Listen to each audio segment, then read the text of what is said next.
magicians? Today, our first lesson is we are going to be going over the overhand shuffle. Basically looks like this. This is one of the most important things you got to learn right off the bat. What does every magician know how to do? He needs to learn how to shuffle. Now, a lot of you have probably seen magicians do the classic riffle shuffle, which looks fancy, especially that waterfall at the end. But it's more important that you know how to do just a simple overhand shuffle. The overhand shuffle is very, very versatile. Once you know how to do the fair overhand shuffle, then you can control the top card to the bottom card to the top. You can control whenever you're doing a shuffle, you can get the selector's card put right back onto the top. So it's very important that you learn this. It makes you look professional and opens up the doors for a lot of different tricks.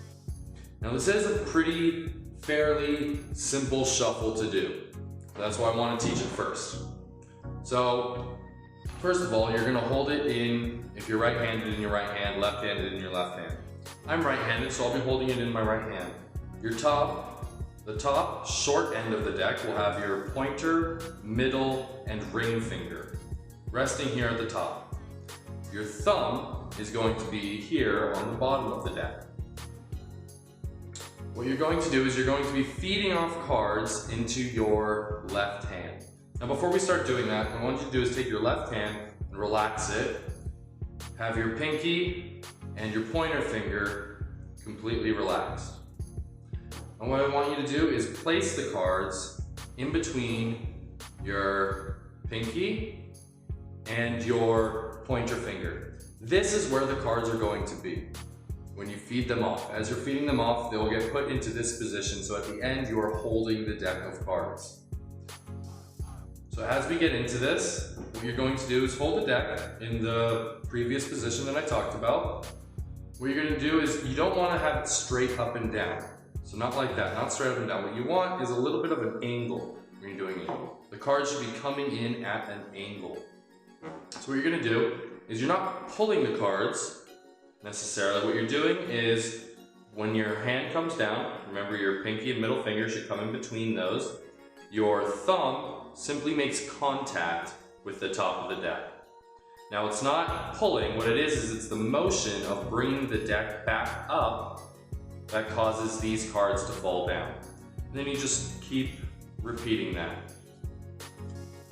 Don't worry if you don't get all of the cards in between your pinky and ring finger. Just square it up afterward. Give it another go.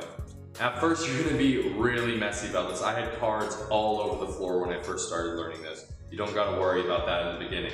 In the beginning, just practice taking cards off the top of the deck, simply like this, slowly, and then eventually start working your way up faster until eventually you have a thoroughly shuffled deck. Ideally, when you're going that fast, you should be pulling off about 4 to 6 cards every time you do that. In the beginning, you're probably going to be pulling off chunks, like half at a time. Don't worry about that. With time and with practice, you're going to get a lot better at that. So in our next videos, we're going to be discussing how to control cards. This is going to be very, very important. So keep practicing the overhand shuffle. Quick review over that. Angle the cards. Catch with your 2 middle fingers, your pinky and pointer finger straddling it. Thumb makes contact with the deck. You don't pull down with your thumb. You make contact, slide out. Contact, slide out. Contact, slide out, slide out. Keep doing that. And in no time at all, you'll have the overhand shuffle down. So go ahead and practice that.